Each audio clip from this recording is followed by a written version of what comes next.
राज्यातील शासनमान्य सार्वजनिक वाचनालयाच्या प्रमुख मागण्यांसंदर्भात धुळे जिल्हा ग्रंथालय संघ धुळेच्या वतीने जिल्हाधिकाऱ्यांना निवेदन। याबाबत वृत्त असे की राज्यातील शासनमान्य सार्वजनिक वाचनालयाच्या मागण्यांबाबत नुकत्याच झालेल्या विधिमंडळ अधिवेशनात उच्च व तंत्र शिक्षण मंत्री यांनी अनुदान वाढ, वर्ग बदल, नवीन ग्रंथालयास मान्यता देणे याविषयी जाहीर केले।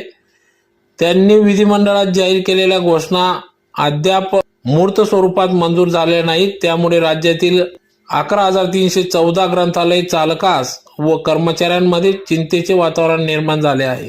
यापूर्वी देखील सन 2019 मध्ये विधिमंडळ अधिवेशनात तत्कालीन अर्थमंत्र्यांनी याच प्रमाणे घोषणा जाहीर केल्या होत्या आणि त्या संदर्भात अध्यादेश न निघता आचारसंहिता लागू झाल्यामुळे त्या सर्व मागण्या मान्य होण्यासाठी सन 2022 पर्यंत वाट पाहावी लागली। त्यामुळे